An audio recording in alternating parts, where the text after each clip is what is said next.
Dewan juri yang terhormat, kami di sini sangat menolak mosi kali ini yang berbunyi bahwa Dewan ini percaya bahwa orang tua dari anak yang berbakat dalam bidang seni memiliki kewajiban untuk memaksimalkan potensi anaknya. Kami tidak setuju dengan tim pemerintah yang mengatakan bahwa saat ini kemajuan teknologi seperti di bidang seni, contohnya seperti digital art atau NFT itu bisa menjadi wadah untuk mereka sebagai tempat bekerja atau berkarya. Tapi kita tahu, tapi pada nyatanya realitanya bahwa NFT ini tidak jelas arahnya. Kita tahu bahwa konsep NFT atau konsep dari uang digital itu, bahwa semakin langka sebuah barang itu, otomatis harganya akan semakin naik, semakin meningkat. Dan coba jika bayangkan, jika setiap orang, setiap karya seni mengupload, mempublikasikan karyanya di NFT, otomatis harganya akan anjlok ke bawah, akan turun drastis. Ya itulah yang bisa dikatakan bahwa NFT ini tidak stabil. Itu resikonya. Seperti itu. Nah, jika mereka tetap bersikeras di NFT sebagai sumber utama pendapatan mereka, oke, jika mereka hanya membiayai satu orang saja. Tetapi coba bayangkan, jika mereka mempunyai keluarga, otomatis beban mereka akan menambah, akan membiayai istri dan anaknya juga, betul bukan? Seperti itu. Dan kita tahu bahwa dunia digital seperti NFT ini seringkali kita dengar beritanya banyak kebocoran data. Karena sesungguhnya NFT ini sifatnya digital dan sulit dilacak oleh lembaga hukum jika ada kebocoran data seperti itu. Kemudian Dewan Juri yang terhormat, respon kami terhadap tim pemerintah yang mengatakan bahwa masyarakat yang lelah atau yang capek terhadap pekerjaannya akan lari ke dunia hiburan untuk refreshing. Tetapi pada nyatanya kita tahu bahwa selain dunia hiburan musik juga ada hiburan yang lain. Seperti apa tempat pariwisata?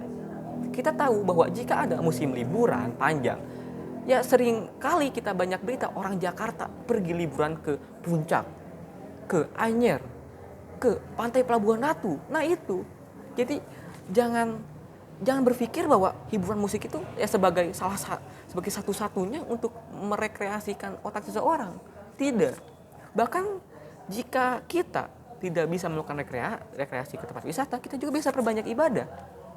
Jika kita perbanyak ibadah, otomatis kita akan menambah ketenangan di dalam hati kita. Seperti itu. Dan Dewan Juri yang hormat, kami tidak setuju dengan tim pemerintah yang mengatakan meskipun mereka digaji rendah, namun mereka kerja sesuai passionnya, itu akan membuat orang bahagia. Namun nyatanya di sini, ya kita bisa bilang uang itu adalah segalanya. Gak mungkin mereka kenyang, gak mungkin mereka kaya karena mereka makan musik, makan gambar, ya tidak seperti itu jatuhnya. Ya di sini jika mereka digaji rendah, oke, jika mereka hanya membayar diri sendiri. Tadi saya sudah bilang bahwa oke, jika mereka hanya membiayai dirinya sendiri.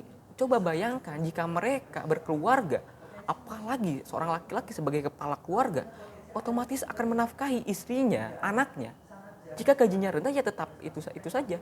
Malah jatuhnya persentase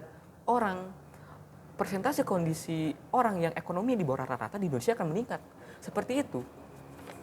Kemudian selanjutnya, Dewan Juri yang terhormat, respon kami terhadap tim pemerintah yang mengatakan meskipun mereka gaji besar atau sukses pekerjaannya, mereka akan tetap tidak bahagia karena bekerja tidak sesuai passionnya, sehingga menyalahkan orang tuanya. Tapi kita tahu bahwa di sini orang tua kita ini mengarahkan untuk kesuksesan anaknya, untuk kemakmuran anaknya.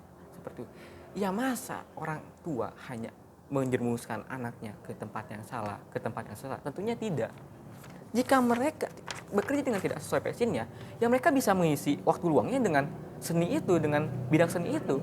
Jika ada seorang pemusik, tapi mereka kerjanya di kantoran, ya mereka bisa bernyanyi atau bermusik ya di waktu luangnya, di waktu luang kerjanya.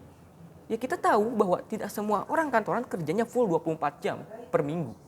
Tidak seperti itu. Pasti ada waktu luangnya, pasti ada waktu liburannya. Ya itu isi mereka dengan waktu, dengan hobinya, dengan bidang seninya, dengan bidang musiknya, seperti itu. Kemudian setelah ini saya akan membawa argumen saya mengenai musik kali ini. Yang pertama, bidang seni ini bisa menjadi hobi untuk mengisi luang. Tadi saya sudah jelaskan bahwa di sini jika ada orang yang kantor, ada orang yang bekerja tidak sesuai dengan passionnya, ya mereka bisa mengisi bidang kesukaan seninya ya di waktu luang mereka sebagai hobi mereka, seperti itu.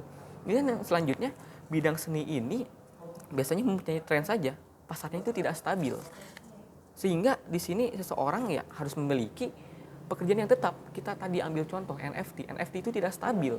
Jika mereka tetap saja menggunakan NFT sebagai mata pencarian utama mereka, pendapatan utama mereka, ya tidak akan naik saja, tidak akan naik taraf ekonominya, taraf hidupnya, karena gajinya rendah.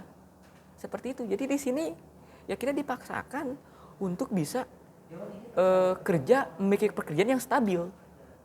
Yang stabil, yang artinya yang tidak mengikuti tren. Seperti itu. Dan kita bisa mengisi waktu seni kita, passion kita, ya di waktu luang, di hobi kita, seperti itu. Kemudian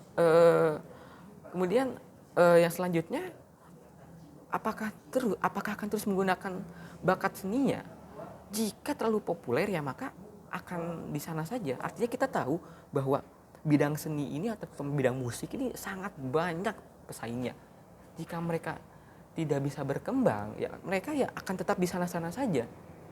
Ya meskipun mereka digaji rendah tapi mereka bahagia, ya tolonglah jangan egois untuk memikirkan diri sendiri saja. Karena jika mereka sudah berkeluarga, apalagi khususnya laki-laki, mereka sudah memiliki rumah tangga, anak, istri, ya mereka harus menafkahi, mereka harus memikirkan istri dan anaknya. Jangan seperti itu. Nah, pendapatan yang sedikit juga akan meningkatkan tadi persentase kemiskinan di Indonesia. Sehingga ya mungkin Indonesia akan tetap di situ saja, tidak akan menjadi negara maju. Karena apa? Pendapatan per kapitanya ya rendah seperti itu. Maka saya tegaskan ulang lagi bahwa di sini saya sangat tidak setuju terhadap mosi ini. Dengan yang pertama, bahwa bidang seni ini bisa kita salurkan di hobi kita. Kemudian kita harus memiliki pekerjaan yang stabil. Kan kita bidang seni sini trennya naik turun, dan kita juga harus bisa menyiapkan anak dan istri kita dalam menafkahinya. Sekian dari saya, terima kasih. Wassalamualaikum warahmatullahi wabarakatuh.